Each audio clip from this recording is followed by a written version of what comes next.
Hi, this is Dennis with Second Chance Tackle. Today we're going to take on a South Bend reel. It's a vintage one, a South Bend 750. It's a pretty nice reel. John sent it in, one of our viewers, asked me if I could tune it up. So we're going to do that. We're going to take it apart. We'll show you how it is made and how to tune one of these up if you have it. So South Bend, formed in South Bend, Indiana, and along the way, South Bend got acquired by Gladding, and they did a little history of fishing reel manufacturers. Whoa, we got to clean that up. I had mentioned that Gladding, which was primarily a line and rope and cable company that did a lot with fishing line, did go and acquire South Bend. Now, they went. Gladding went through a series of bankruptcies, and eventually the South Bend brand got acquired by a different company. But during this period, which would be around the 70s, this one was acquired and owned by the Gladding Corporation, and we know that because it says on the bottom of it, Gladding Group Japan. So let's do what we can do. As we started, we take off the external parts. That'll help us get there. There's a little bit of looks like ring rust or something on the bail here. I'm going to use steel wool while I can. And looks like it's just a lot of dirt and junk. It seems like it's cleaning up pretty good. It's probably a steel bail, I would imagine. And I did notice a lot of dirt. Now, you typically do not need to service bail springs, but you do want to just flush them out. And you want to make sure that the trip levers are working. So here's your trip lever here, which is working. It's held on by a spring. So I'm just using WD-40 just to soak it and get any kind of dirt that may be happening out of there. And this one fires nicely. So we'll clean up the inside of this rotor after we remove the axle shaft. But for now, we wanted to do that. So this reel kind of looks like a bunch of reels from the time. It looks a little bit like a Shakespeare Wonder Reel. It looks a little bit like Berkeley, and it looks similar to some of the Japanese reels of the time as well. So I'm sure that even though I don't have a schematic for this, I'm sure that we'll be able to work our way through and show you how to tune this reel up and how to take care of it if you have one. And if you don't have one and you see one, and you're kind of interested in acquiring it, you'll kind of know what's hiding underneath the covers. So we start underneath the covers by the 3 screws. They come off. And so this is what we've got, just like we saw up top. This is pretty much just a lot of dirt, grease, and grime. They'll all get corrected. We're going to clean that up as part of this effort. And we're going to get this one back to John to go take fishing. So I like to start on the inside of the case with the main gear assembly. And one of the things to note as you do this is, where are those springs? There's a spring here that wraps around the anti-reverse dog. And you'll see a little collar here. It's kind of tough to tell. But it'll grab the spring here, it'll wrap around the collar, and then put pressure by resting against the case here. You always want to pay attention to that if you're taking a reel apart, because if that spring shoots, you want to know in advance how to get it back together again. So we're going to take this off, and in order to take that off, I always recommend that you move, if you will, the throw arm for the anti-reverse out of the gear range. And that's a good practice to do that, particularly when you go to put it back together again. So here's more of that, more of the same. It's grease and junk. So we're going to just grab a little flat-bladed screwdriver, and we'll see what we can get off with that. Yeah, you can tell why this reel is bogging. It's coming across in chunks. And chunky grease is never a good idea. So let's scrape what we can, and we'll put a little bit of WD-40 on here to help us clean the rest of this off. I'm going to let it sit. Sitting is a good thing. with fishing reels while you do it. You don't have to rush anything. If you're doing something like this, don't. It's not a race. It doesn't go to the fastest. It goes to those with patience, and those that see the bigger picture, which says, take your time, clean the junk off the reels, because the dirt is the enemy of the reel. And while this is soaking here, I'm just going to come over here. We're going to have another soak point. This is the crosswind block, and this one's got the same issue that the other had. It's got the dried grease on it, which makes sense because the main gear is kind of riding on this one. So I just scraped off enough, and I'm going to hit this with some WD-40 to help me. If that gets stuck, well, this one's nice and easy. How about this one? Yeah, so we got lucky. The attachments to the axle were loose. And you'll notice a couple of things as I'm doing this, particularly as I'm working with the WD-40. I have a protective glove on my hand here. I try to keep as much of the chemicals off my hand as I can. Those of you that watch my videos know I have trouble with the glove on this hand and working efficiently, so I apologize for not being able to do both of those. That's my loss, not yours. But yeah. So I'm going to soak the crosswind block here while I'm at it. Same idea that we have with that main gear over there. I'll let that go for a while. This looks like a 12mm nut in here, and I have a Mitchell tool. It's perfect for that. And of course, it's not a 12mm nut. Kind of the way it works. Let's go find the 13 or the 14. There it is. I apologize if you're staring at my elbow right now.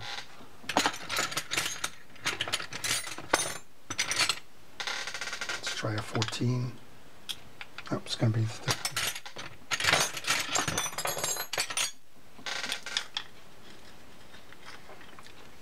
Okay, well, I'm going to shut the camera because I got to go get a deep socket for this one. I'll be right back. Okay, I'm back. I got the 13mm ratchet with the deep socket. That's because this ridge of the rotor will prevent you from getting a wrench in. And then that just gets it started. As soon as you can crack that nut, I recommend taking it off by hand, which is kind of what I'm doing here. And we can take the rotor off. And you want to make sure it's clean underneath here. And I'm just checking inside here. We're doing the full service, so we're going to take this collar off. This is the trip lever here. And I probably right now have a little bit more than I would like on my work table here. I generally like to keep it all in a parts tray. But I've got a lot of that stuff soaking with the WD-40, and I really don't like to spread that all over my bench. Alright, so we're going to just take this 2 screws out of this. Now we can pull the collar up. Now we should be able to pull out, not push down. And that's going to remove our pinion gear. So as far as this was concerned, we didn't need to move the collar off. Lessons learned. This is the only purpose of this collar here. Appears to be the trip ramp for the bail. So we'll just go grab that back right away. Put these in. And they are steel screws. Yay, I have a magnetic tip on the screwdriver. And those of you that know me and know small screws appreciate sometimes that manufacturers have just stayed steel and didn't put stainless in there where I can't grab it.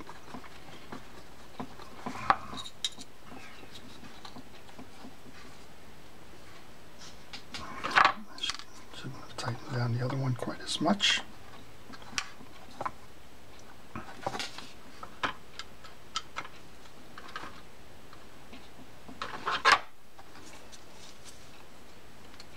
So a nice reel overall. It's typical of the technology of the time. And over-engineered by today's standards. You would never see the metals that are being used in this reel in today's reels. Just they found lighter weight materials that I guess accomplish the same end. On that pinion gear now, we're going to take the wire brush and we're going to clean the channels of it.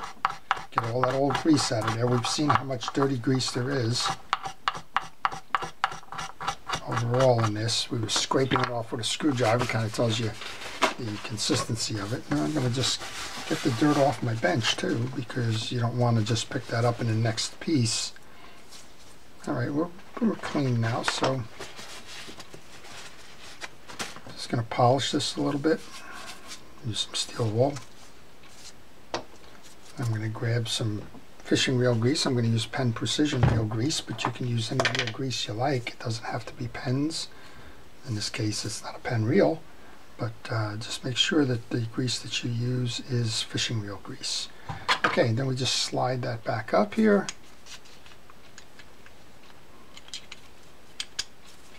And that'll make that turn nice and easy. We checked the bottom of the rotor and we're in good condition with that. We have a spacer that goes here. We have the rotor. And we have that nut right on top there. So that's the reason I just left everything on my workbench here.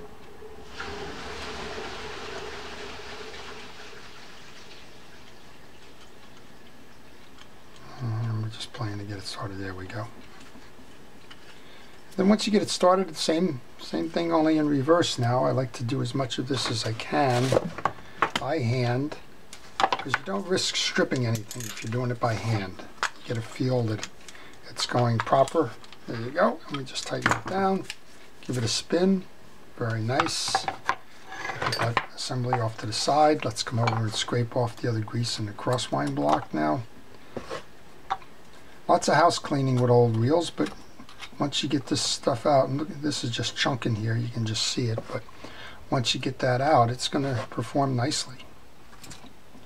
So this reel, I suspect, has been sitting around quite some time because of the way that the greases have coagulated. If this reel was being used, you wouldn't see it frozen in the channel here. You would see it pushed off to the side. So not a problem either way. We got a nice clean channel now.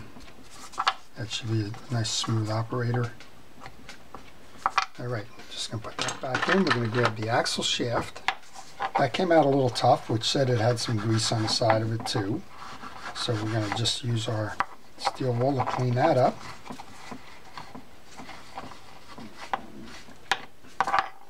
There's just a little bit up top that just needs some polish to it, which is where the spool is, and we saw it does a lot of dirt on that spool.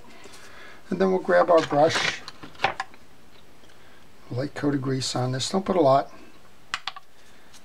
We're going to take the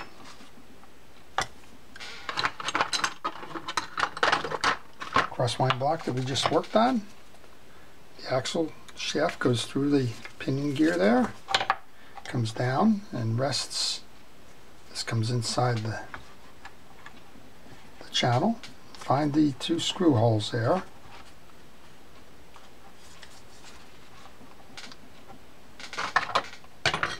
And now you can go into your parts tray and get the two screws that you took out.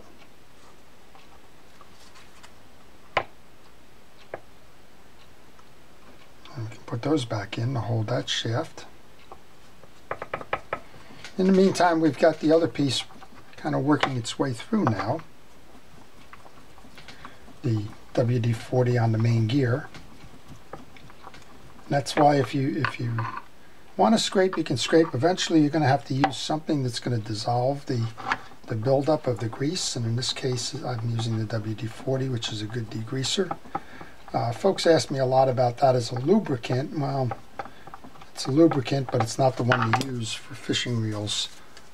It's going to just evaporate too quickly. Alright, so we got the same thing going in the channel here. We just got all that old grease just piled up there like dirt.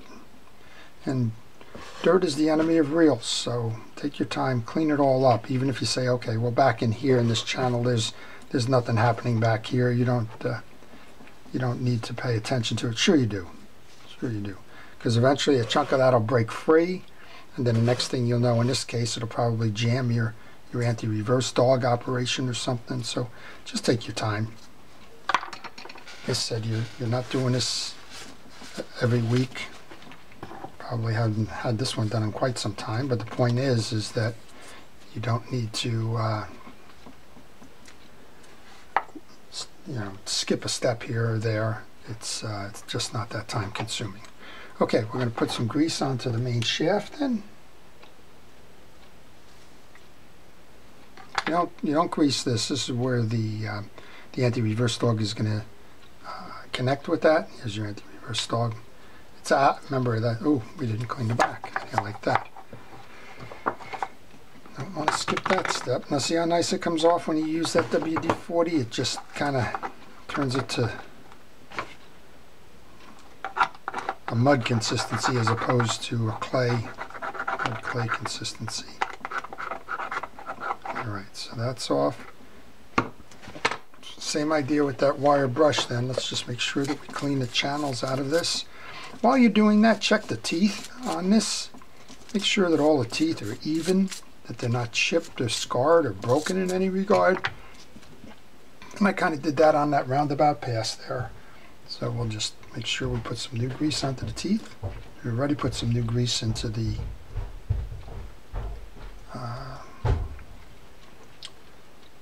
onto the crosswind blocks and that, and up to the pinion gear. So now we can reinstall with confidence. Let's go put that back in. And then, of course, when you go to put this back on, you got to make sure that stud winds up in that groove. That's kind of an eyeball thing. And once you put it in, you can move the case up and around.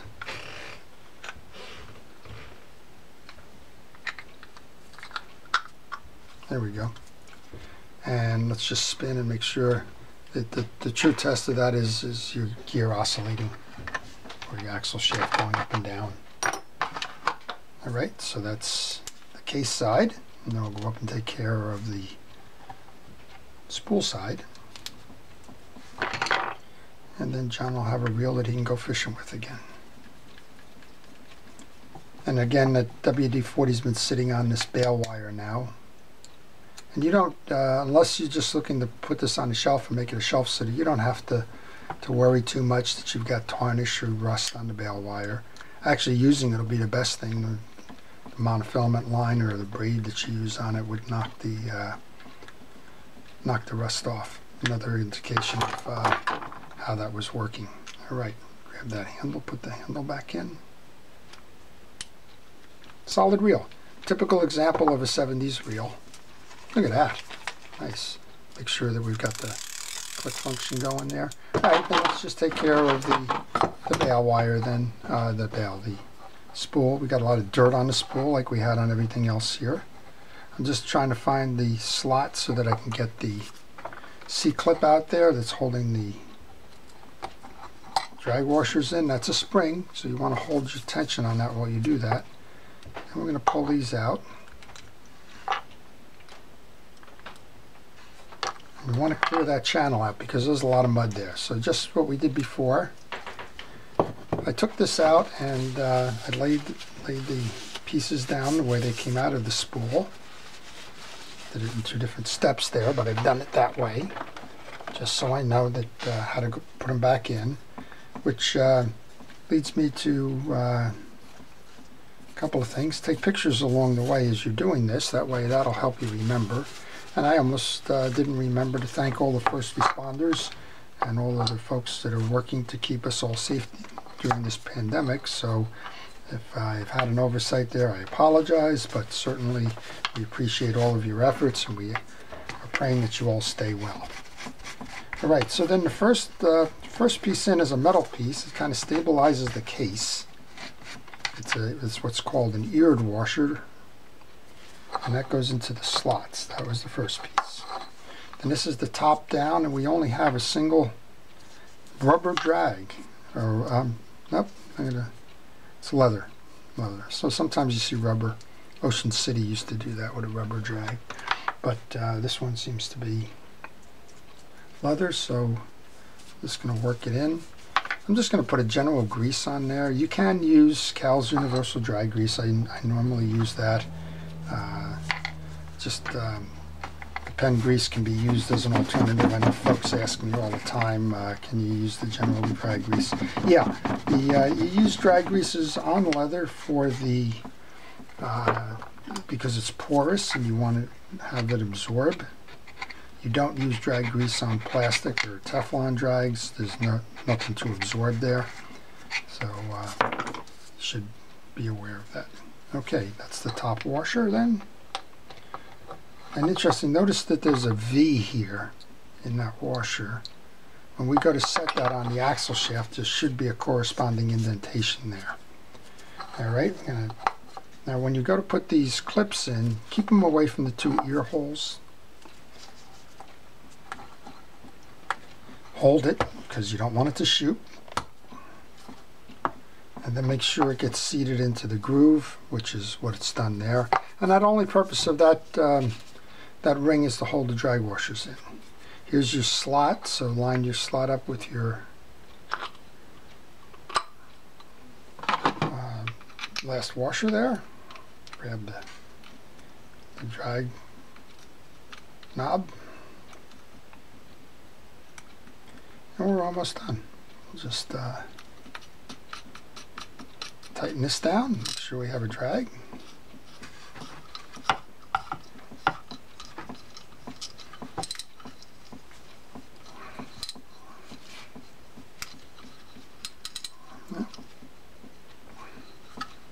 There we go, we're getting tighter. All right, there you go. That's the Gladding 750, or the South Bend 750 by the Gladding Corporation at the time. And a nice reel overall, indicative of the 70s. So I hope you've enjoyed that. If you did, please like it and subscribe to see more. Please stay safe during this pandemic. Please pay attention to what our authorities are asking us to do, and do just that in terms of acting responsibly. This is Dennis with Second Chance Tackle. Thank you for watching.